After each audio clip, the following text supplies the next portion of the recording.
This is the day that the United States honors Dr. Martin Luther King Jr., assassinated 50 years ago this spring.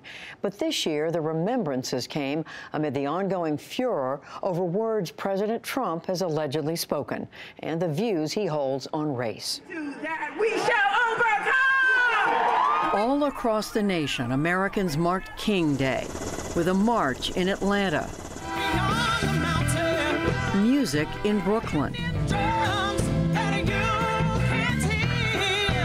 and acts of service in Washington, where volunteers distributed coats.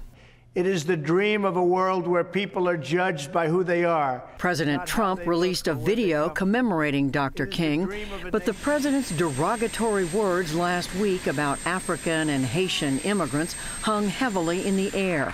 Martin Luther King III spoke at a Washington breakfast. And the president insists that our nation needs more citizens from white states like Norway. I don't even think we need to spend any time even talking about what it says and what it is. In Florida, demonstrators waved Haitian flags as the president played golf near his Mar-a-Lago resort at Palm Beach.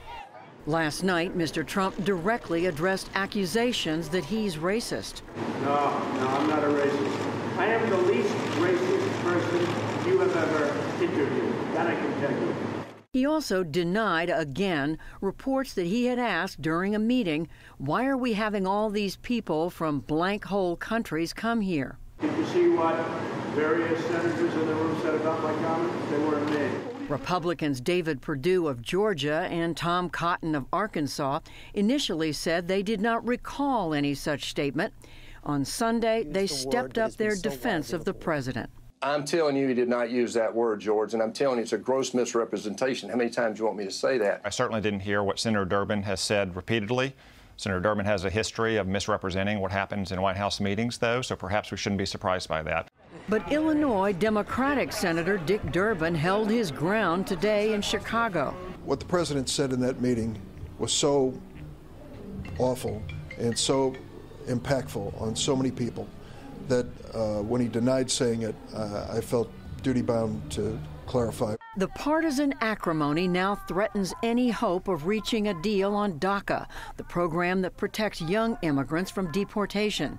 The president warned last night that it's not happening.